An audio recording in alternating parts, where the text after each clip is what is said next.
This is Tell Your Story Alaska. We talk aviation, history, theology, but most of all, the raw stories of Alaskans and the gospel.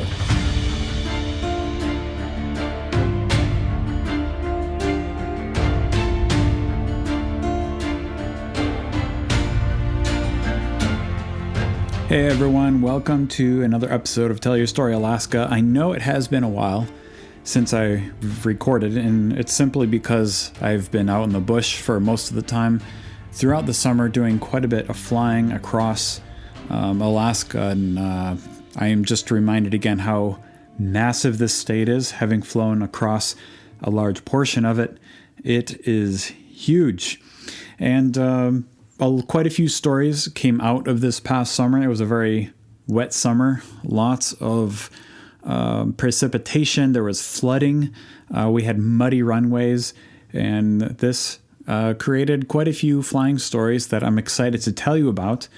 I also did a bush flying course, learning how to fly my MAL M5 to its max possible performance, like takeoff and landing performance.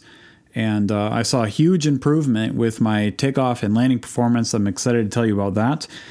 And I even did a solo camping trip by myself. It was my first solo camping trip with an airplane in Alaska. I landed at a remote location. There was no airstrip or anything. I just landed on this little short grassy knoll and enjoyed some beautiful views with waterfalls and everything. I'm excited to tell you about that.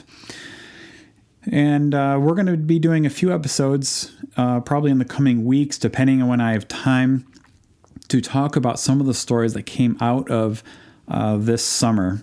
I flew for Keiko Retreat Center, which is on the Yukon Delta, and for Cochrane Hills Bible Camp, which is in central Alaska, also on the Yukon. Now, if you go on my Facebook page, just my personal page, I don't have a Tell Your Story Alaska page because I'm not a techie person. I don't even know how to do that. But I did buy some GoPro cameras and captured quite a bit of really neat footage from the summer. And as it turns out, I really do not enjoy video editing. But I did edit one video talking about how to land at a remote airstrip on the Yukon with a Cherokee 6. So if you go to my Facebook page, I'm surprised at how popular that video has been. It's got quite a large number of views on it. And I'm thankful that people are interested in watching that kind of thing. And so it does make me think, how could I use people enjoying watching aviation videos for the sake of the gospel? And it's just making me think. My wife and I talk about it a little bit. We've talked about YouTube channel, using the means of media and the attraction people have to aviation for some neat gospel purpose. And I'm just playing around with ideas. But as it turns out, I really don't enjoy video editing. And so I'm working through a couple of means of finding someone who would enjoy doing that without my ability to pay them very much. So if you have any ideas, you can write me.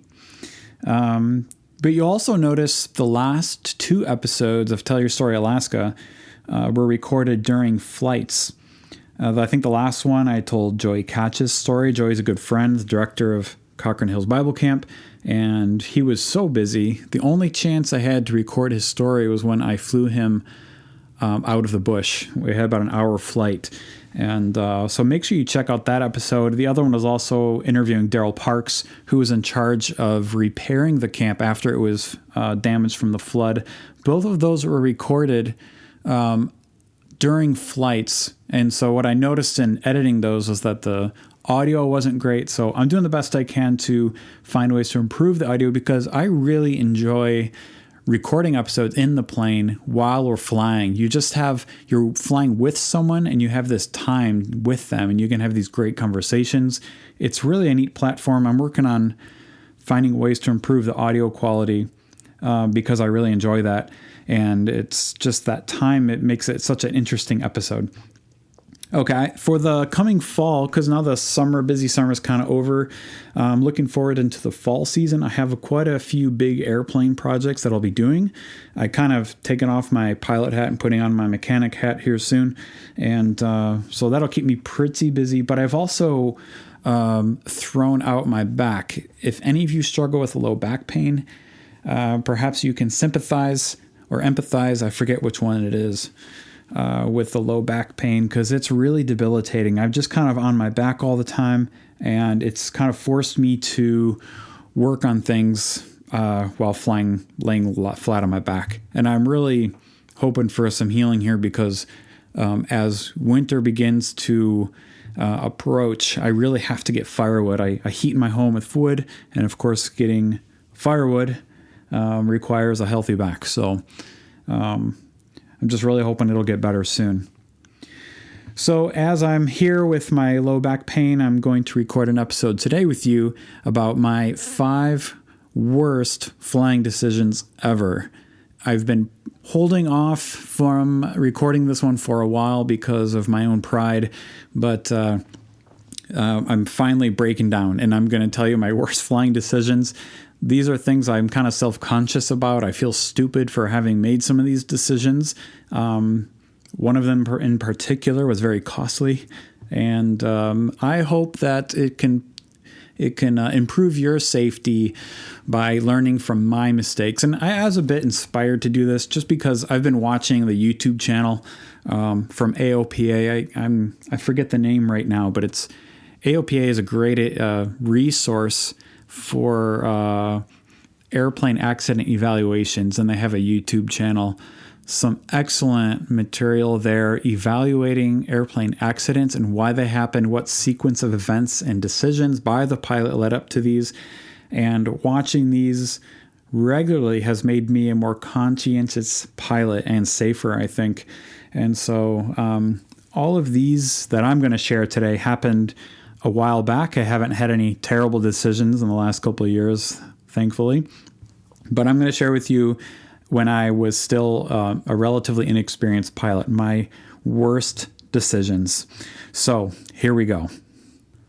Number one. Now, if you listen to the previous episode where we tell our story, you'll know that I used to live in Mexico. And when we were there, we were in a very small town near the edge of the Copper Canyon. If you've never heard of the Copper Canyon, you should Google it right now, because the Copper Canyon is bigger than the Grand Canyon, and obviously it's less famous because perhaps you've never heard of it. But I used to live right on the edge of this canyon, and it was just really, really a neat time of life when I could go to the airport, hop in my little plane, and I would take off and fly down inside the canyon and fly around. Now, you can't do that in the Grand Canyon today without, a special permit, or you take a special tour. But down in Mexico in the Copper Canyon, those rules did not exist. So we were able to just fly down, and those were some beautiful flights down there. On this particular day, I was going to fly from our little mountain town westward to a coastal town where some of our family lived at the time. Now, this town that we lived in was at 8,000 feet in elevation, and so the issue there was high density altitudes, which means the air was pretty thin, and it reduces the performance of the airplane. You need longer takeoff distances. When you're on short final, your ground speed is quite a bit faster, and you have to take all of that into account. But having lived there for some time and flown in and out of there quite a bit, it felt pretty normal. You get a new normal, and that's how it was. So at 8,000 feet in elevation on a warm day, you'd have 10 or 11,000 feet in density altitude, and huge reduction in takeoff performance. But fortunately, the airplane I had was a little Cessna 150 tail dragger. It was a 150 horsepower, normally aspirated engine. It also had a STOL kit with a Sportsman's leading edge and VGs, and those modifications made it a really great plane for these high altitudes, and it performed well. For a small plane with a lot of power, it does okay at high density altitudes, at least good enough. And I remember flying down to the coast, and it would be 0 elevation. The thing would pop off the ground so fast, it was shocking after getting used to being at 8,000 feet. So anyway, on this particular day, I was getting ready to fly from our mountain town westward to the coast. And as I was taxiing out to take off, suddenly the rudder pedals got extremely loose. I heard a little clang sound, and then the rudders just felt really loose, like there was no resistance to them. And I was in the plane, the engine was running, I was lined up to take off, and I said, what was that? And I was able to look back and see that my rudders were still working normally as I pushed the rudder pedals back and forth. And so I thought, well, my rudders are working, so I'm fine. And of course, that was the really dumb mistake. Even though I didn't know what it was, and something felt weird, I decided to go. I just was impatient. I was all set to go. I was packed and all of that, and I went. I took off and did the 3-hour flight all the way to the coastal town, and I had no incidents. In fact, I forgot about the whole thing and landed on this coastal town and parked the plane, and I noticed on the tail there was something dragging behind it, and it was the spring that creates tension between the rudder and the tail wheel. And that tension is important for taxiing around and things.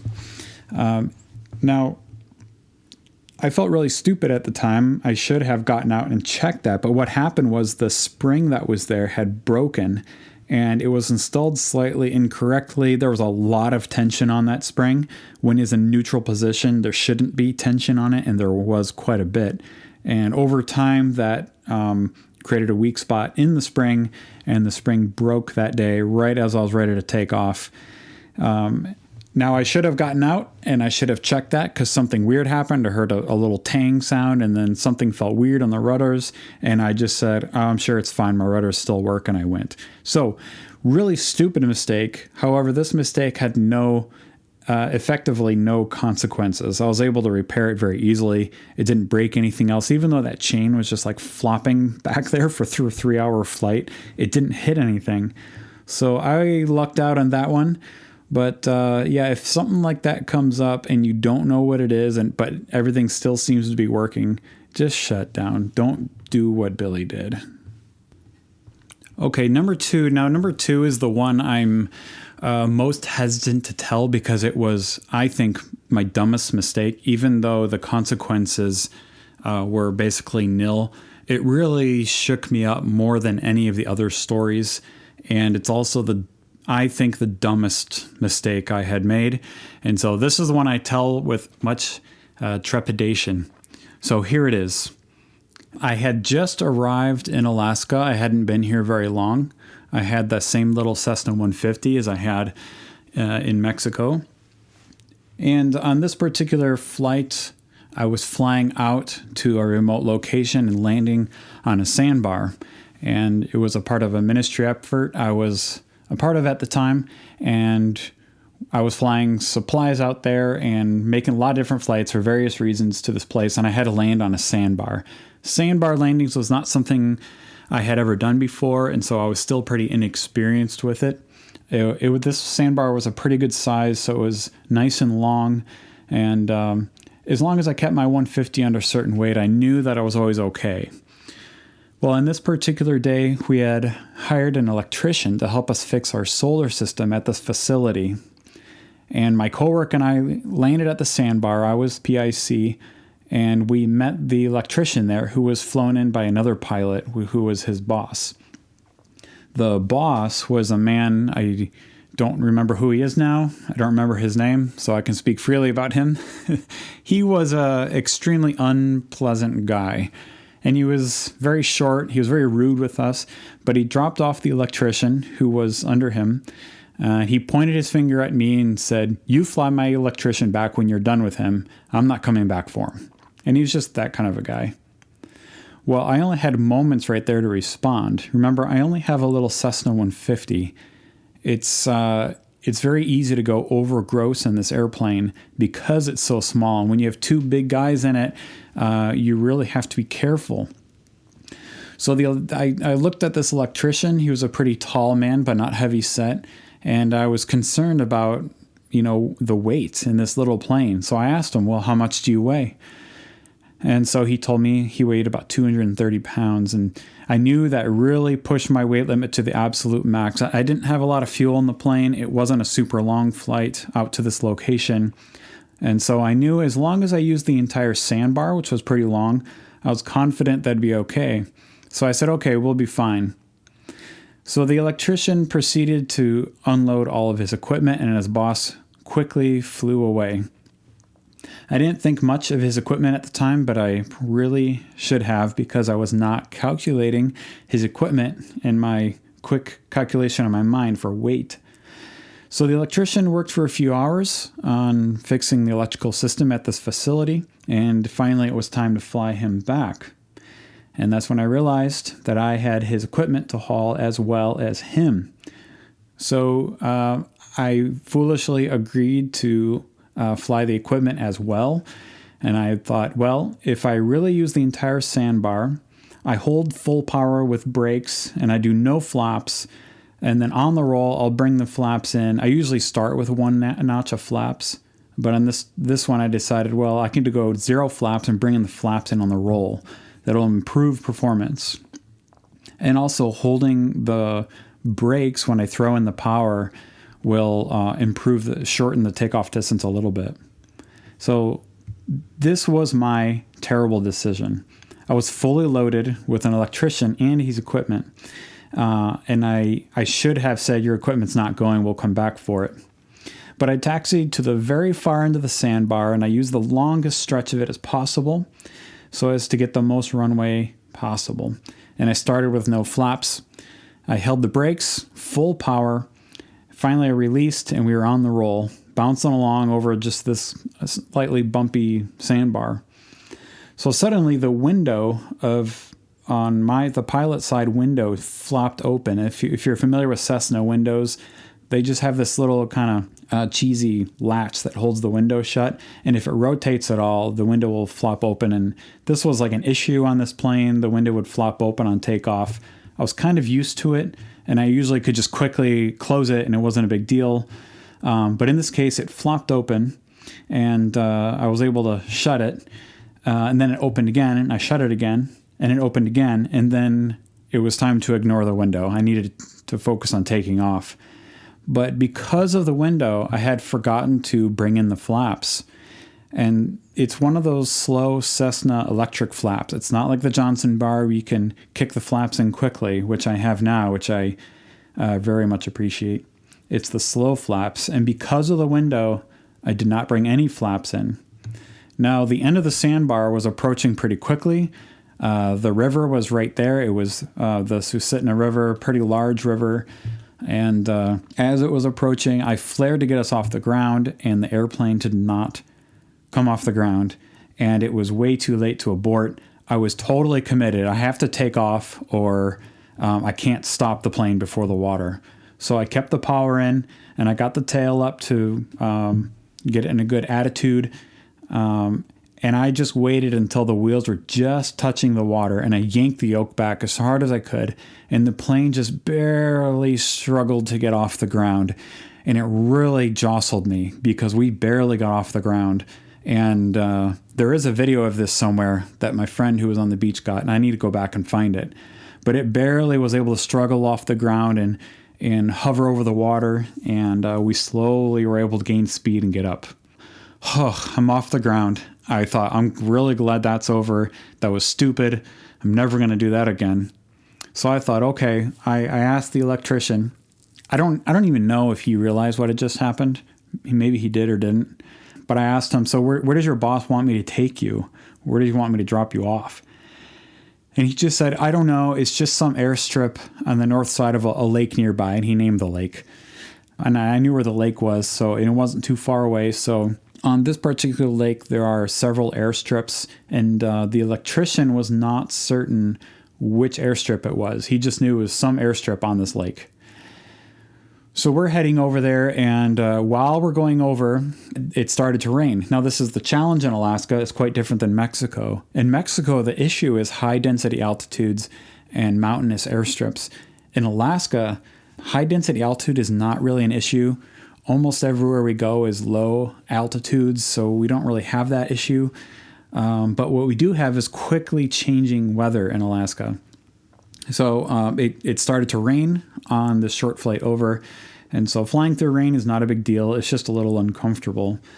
So as we approached the lake, we started having a conversation about which airstrip we needed to land on to drop him off. And he said, I don't know.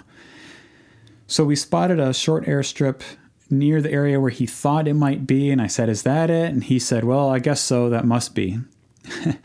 And of course, it was one of the shortest strips on the lake. And so I looked down, and what I saw was a short grass airstrip. And I was pretty concerned about its length. So I came in and I did a low pass over the little airstrip, and I saw that there was a small airplane parked there. I don't remember what model it was, but I remember seeing that it was a small aircraft similar to mine. And I knew my aircraft had a STOL kit. It takes off and lands really well. And so I thought, well, if that little plane can land in that little airstrip, so can I. So again, this was very stupid logic of me. I should have been more precise with how I evaluated this airstrip, but I was relatively inexperienced at the time. So I came around again for a normal approach. My approach was actually quite good and precise. There was also rain, which was a little distracting, but still a good approach. And I was able to touch the wheels down right on the very edge of the threshold. And it was a really sweet approach and landing. I pulled the yoke back and hit the brakes. And now the thing that I quickly realized was that it had been raining. And this was a grass airstrip. If you're a pilot, you know what that means. And at the time, I did not put this into my calculation. What it means is your brakes are basically useless. You hit the brakes, your wheels lock, and you just slide. Wet grass is very slippery.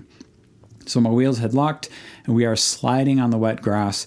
And by the time I had realized it was such a short airstrip, it was too late for me to throw in the throttle and go around. On the far end of this airstrip, there was a steep embankment going down. It was like pretty steep, and it was probably maybe a 30 or 40 foot embankment going down into a river. And the end of this runway was approaching very, very fast. Too late to go around. I thought we were pretty much going over the edge. So I pushed full right rudder, and I swung the tail around, and we were sliding sideways across the runway. My passenger lets out a loud explicative, how do you say it, a cuss word, and he was screaming it because he and I both thought we were going over this edge. So as we're sliding along, the wheel actually stopped right on the edge. I wish I would have taken a picture because of how close this wheel stopped. And remember, we're sliding sideways, so we were facing perpendicular to this embankment. And the airplane did come to a stop. I looked over at my passenger, and then I just said, hey man, I am so sorry. This was my bad. And he didn't say anything back to me. He just got out of the airplane and walked off, and I never saw him again. And you know, I don't blame him. And my heart was racing. I just felt so stupid. I just want to erase this day from my memory, basically. I made multiple decisions that were terrible. First of all, I was really concerned about the weight. I should have done 2 trips. I should have left his equipment behind. With the distraction of the window, it kept repeatedly opening, and it's something I could have ignored the first time, and I didn't. I kept opening and closing it. That made me forget the flaps. The other one was this kind of jerk of a boss that was very demanding, and I kind of caved those demands. I should have said, I can't fly your employee out. My airplane's too small. I could have asserted myself better. In the pilot world, you do need to be assertive with stuff like this. And finally, the grass on this airstrip was very slippery, and I did not consider that in my landing calculations, which was very stupid. When I did get out, we climbed out of the airplane, and a man who apparently owned the airstrip came up, and I asked him how long the airstrip was. He said it was 750 feet, which a Cessna 150 with modified can do that very easily, but not in the conditions, being heavy and rain and slippery. It was a bit of a miracle that we stopped on time. So if you ever find yourself saying, if he can do it, then I can do it, which is what I did when I passed over and saw that there was a small airplane parked there, That's probably not a safe attitude to have when deciding to land or not. Don't think that you are Maverick. You're probably not. I also should have been spring-loaded to abort this landing or this takeoff. Abort points are extremely important with every takeoff, with every landing. Sometimes that's not an option depending on the situation to abort early. And this was a situation where I could have aborted either on the sandbar on the takeoff with those windows flopping open. I should have just stopped the takeoff roll and reassessed the situation. And then landing on that airstrip, I should have realized early it was wet and slippery and just gone around, and I did not. So it's kind of like you make a series of bad decisions that lead to accidents. And this one, I was very lucky to come out unscathed. I'm very thankful that there was no real consequences or no injuries or anything, but I'm most ashamed of this one because of the series of very poor decisions. There was some passivity on my part. And so since then, I've really learned to be more assertive. I've learned to evaluate every landing, knowing what I'm getting myself into, and having the total confidence that I can do it. And if I lack that confidence, I just say, not today. Okay, so that was my story that I'm most ashamed of. Now, the next one, number 3, was I'm a little less ashamed of it. However, it was quite costly. So this was costly because I totaled my airplane. I basically crashed my little Cessna 150. It is pretty embarrassing. I feel really stupid because of how I did it. So I'm going to put it out there so you don't make the same mistake I did. And on this particular flight, I was flying some supplies out to this same location as the other story on this sandbar. It had been snowing, and the night before this, we had all the snow, and then the night before this flight, there was an incredibly strong winds. Like, it was just crazy windy all night long. So as I prepared and thought about this flight, I had assumed that the sandbar would be windswept, like the snow would be totally blown off of it. But when I took off and I arrived, there was snow on the sandbar, but I assumed it just must be a dusting because the wind was so significant the night before. I thought surely this wind, the wind had blown all the snow off. There must just be a little dusting here and there. So I flew over the sandbar where I normally land. I did a low pass. The snow covering looked very solid, and so I made an approach and I landed. Now, my approach is another one I was quite proud of. I landed right on the edge of the sandbar, giving me the most sandbar in front of me to slow down and stop on. However, everything just happened very, very fast. My wheels dug in. The snow was about actually 10 inches deep, even though it didn't look like it from the air. And that caused too much resistance, and the plane flipped over on its back. And, in hindsight, when something like this happens, the correct response is to add power and pull the yoke back. The power puts wind over your horizontal and gives you authority to keep the nose up, and you just want to go around. However, it happened so fast, and I was not expecting it. I was expecting to just land and do a rollout like I normally did. But it was my ignorance that caused the demise, and the wheels dug in about 10 inches of snow, and the airplane flipped upside down. This was 100% pilot error, and it was inexperience on my part. So the plane flips upside down. The prop dug in. It was a prop strike, and I was just hanging on my seatbelt upside down in the aircraft. And so I do remember going through emergency procedures in this plane. I reviewed them often, and I very quickly shut off the fuel valve, pulled the mixture back quickly, and I climbed out of the airplane. And I did that as quick as I could. It was kind of like when you train well, you react well, and I was fortunate that I did.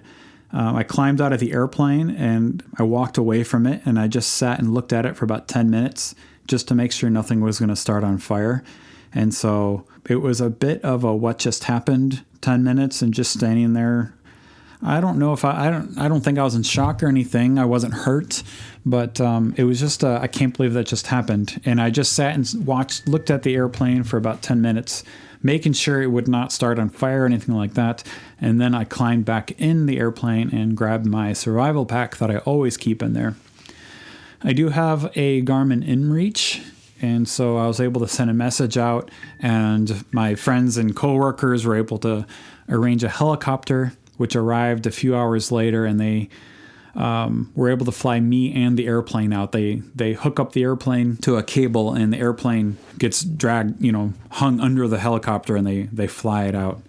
While I was waiting for that airplane, there was a man who has a kind of a homestead, or he lives out there most of the year, out in this remote area. And he kind of came out, rode up on a snow machine, and he looks at me, and he looked at the airplane, looked back at me, and he said, "Well, you're an idiot, but I'm glad you're okay." So that was my first human interaction after my first airplane crash. So lessons learned here: if you're not certain about the landing area, just don't land. I thought I was certain, but it was my inexperience, a bit of my ignorance, that led to this airplane accident. And since then, I've studied it, quite a bit on what to do, how to approach a place that you're not certain about.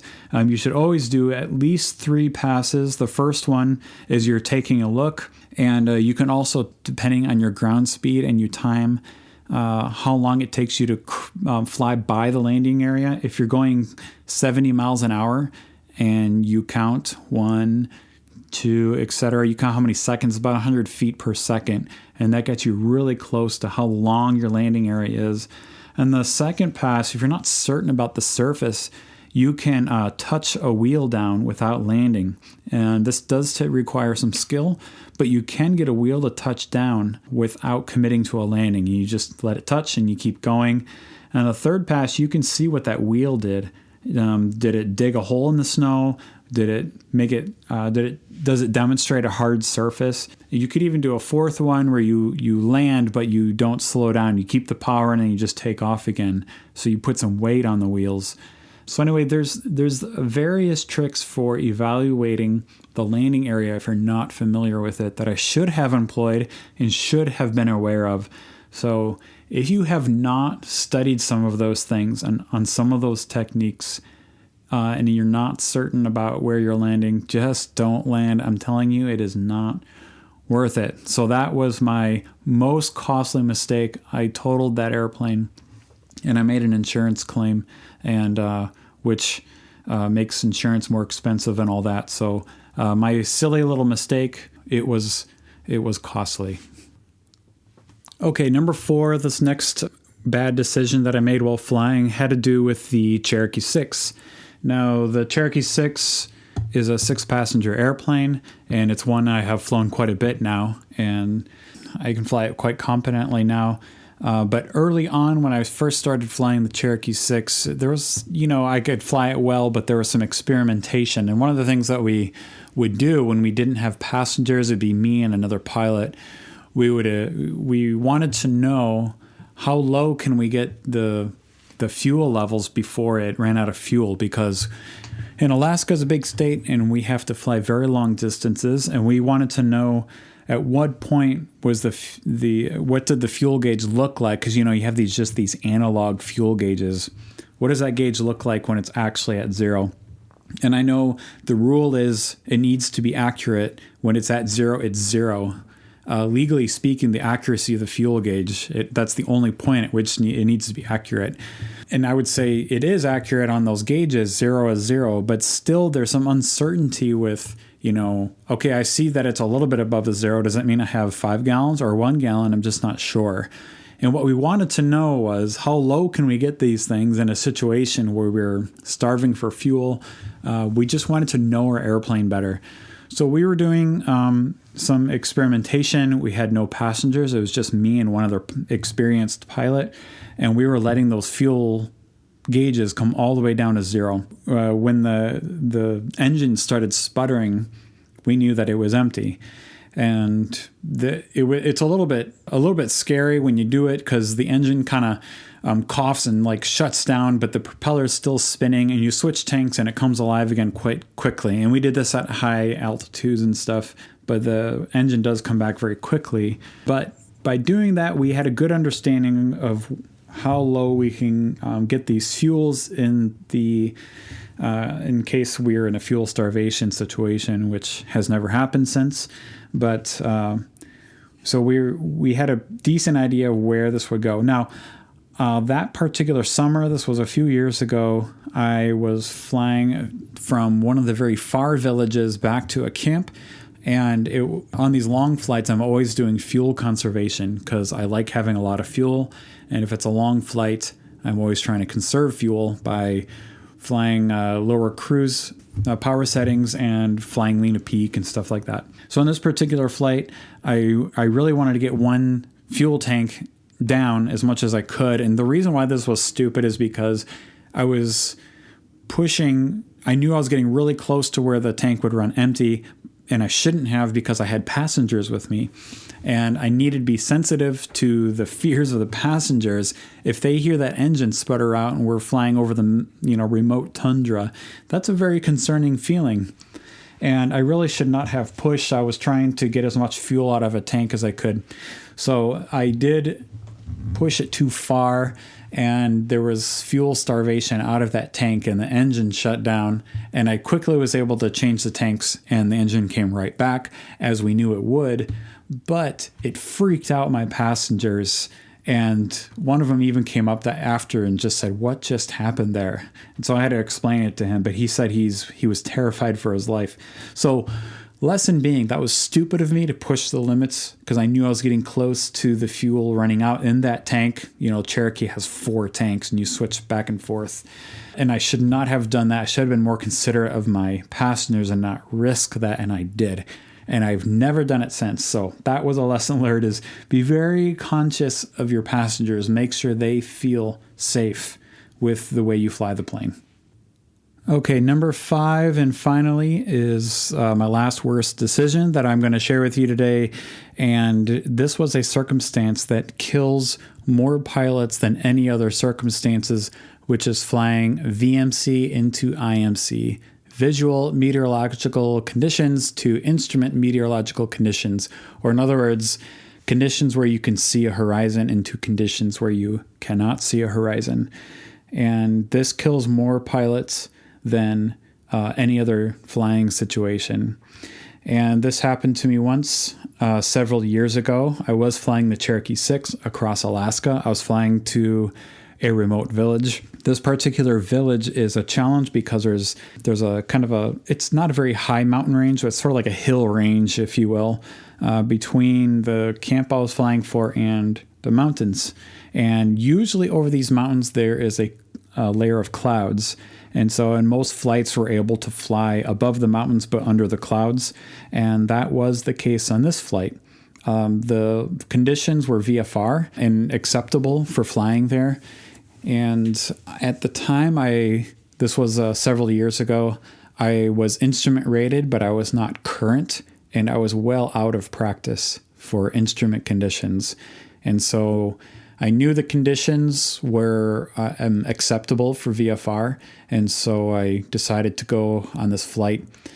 When I arrived at the hills, in Alaska, the weather changes. That's the challenge of Alaska. The weather changes. And so from the time I took off from the camp, the weather reporting showed the conditions were acceptable. By the time I got to this range of hills, the conditions had worsened, but I was still able to fly through a small pass and get through fine. So I flew through the pass. It was still VFR or acceptable conditions, but it was a little uncomfortable. And I got to the village fine, and I was able to pick up my passengers and take off again. Now, this was one of the first mistakes, in which I've remedied since then, is that in the villages, I had no access to weather information. And because I had a cell phone plan that didn't work in the villages, which I've now remedied. Now I get a second phone number with a phone service that works in the villages, and I'm able to check weather, because weather changes so much, so quickly out there. You need updated information as much as possible. And I also know that they're working on putting up more ADS-B towers out in these remote locations so that I can get in-flight weather, which is so helpful, especially for flying in Alaska where the weather changes so much. Having updated reports is very valuable, but I did not have that on this particular day. I was not able to check the weather in the village, so I just took on my passengers and started heading back to the same pass that I came through. Well, I entered the pass, and as I was going through it, the conditions were progressively getting worse. And I knew that I could see ahead that there was a wall of clouds. It was unacceptable to fly into it, especially being surrounded by terrain in a small pass. And I said, I am not comfortable with this. I'm going to turn around. So I turned the airplane around. I told my passengers, we have to head back and go back to the village. We're not getting through here today. So I turned the airplane around, and upon completing my 180-degree turn, I was faced with another wall of clouds. The clouds had closed in behind me, and there was no way out. Now, I knew in my head, because I had read some books and stuff, that VMC into IMC is the biggest pilot killer. And here I found myself in that very situation. My out, you always have an out, and I had my out, but my out went away. It closed in behind me. And I was not comfortable going into IMC conditions. It had just been too long since I had done it. And I had not trained on trusting my instruments in a while at the time. So I turned around, and I wasn't really sure what to do. I knew I could not continue through the pass, and I could not return to the village, which was my backup plan. Not knowing what to do, I flew in circles and climbed as high as I could inside this little clear area surrounded by clouds, hoping that I can get on top of the clouds, but there was no holes above me, and I was completely closed in. So I knew my only option was to fly into the clouds, which I was really overwhelmed by that. So I was able to keep my mental faculties, and I knew the hills pretty well. I knew how high they were. So I climbed above that altitude, and I just set my heading straight for camp. My GPS still worked, which is always really nice. And I set that heading, and I went into the clouds, flying straight back towards camp. Now, today, I'm quite comfortable in IMC. I file IFR sometimes. It's no big deal. After this story happened to me, I really went and got myself some good training, and I'm quite comfortable with it now. At the time, I was extremely uncomfortable. I knew I had to rely on my instruments. I was instrument rated, just not current at the time. And I stared at that attitude indicator, and I felt the spatial disorientation. You have something in your inner ear that keeps you oriented to the horizon, and we're used to that. We have indicators of what is up and what is down. Usually for us, it's the horizon. It's us feeling the ground under our feet. It's the force of gravity on our mind. But when you're in a plane, all of those indicators, which tell our brains what's up and what's down, they all go away. And so I was very disoriented, but you have to force your brain to trust that attitude indicator. And fortunately, because of my training as an instrument-rated pilot, I was able to do it. But I just remember being so uncomfortable and fighting that spatial disorientation which I was experiencing. And I don't even know if my passengers knew how uncomfortable I was, but I remember I was holding that yoke with such a tight grip because I was nervous, and I was fighting my instincts, which were telling me I was flying sideways or whatever, but my attitude indicator was no, you're straight and level. And so forcing my brain to stare at that attitude indicator and trust it, I can see now how pilots get disoriented and they do not trust that attitude indicator. They don't trust their instruments. It's really easy to just give in to what your instincts are telling you. And so that was that really shook me on that flight. We were probably in the IMC conditions for about 10 or 15 minutes, and then we popped out of the clouds, and the rest of the flight was fine. But since then, I realized I really got to get some good instrument training. I was rated, but I was not competent. And so I do not do the summer flying unless I am IFR current and have had some training now. And there have been times when I'll file IFR. And it's interesting here in Alaska. It's one of the tensions we feel with filing IFR is that to file IFR to particular villages, they want to put you at a very high altitude to keep you in radio contact with ATC. However, the altitudes they're asking for is usually in icing conditions. In this particular area, it can be up to 9,000 feet. There are other areas that are lower, like 4,000, and that's more acceptable. Because up there, between 6,000 and 8,000 is typically where icing starts in the summertime. And so we don't have de-icing stuff. And so that's always a tension for us as pilots. And we're really hoping to have some good options for filing IFR and getting lower altitudes in our flying decisions. That's a huge factor in whether or not we're going to file or having to say no to a flight. So anyway, those are the challenges we have met, and the thing that I learned from this particular flight was make sure you don't get in over your head. Be assertive to say no to flights if you feel any outside pressure to do. And of course, get the training that you need to fly competently where you're flying with the challenges that are presented to you. Extremely important. I know it's time consuming. The training and stuff is expensive, but it is worth it. Get it done. All right, guys, those are my worst flying decisions. And now it's out there, and the stupid mistakes I have made now. And right now my low back is kind of hurting me, so I need to wrap it up here. But I hope to be doing some episodes on some of the adventures we had from the past summer, including flying for Keiko Retreat Center and then this bush flying course that I took. I really would love to sit down and talk about some of the techniques that I learned. And then because I took that course, I was able to get to some really beautiful and neat locations, and I'm hoping to use that in the future for ministry purposes. And then also flying for Cochrane Hills Bible Camp. Lots of really neat stories, flying Native kids into the camp where they were able to hear the gospel. I will record those stories soon, I hope. So please stay tuned, and thank you guys for listening in to my worst aviation mistakes. I hope you learned a thing or two.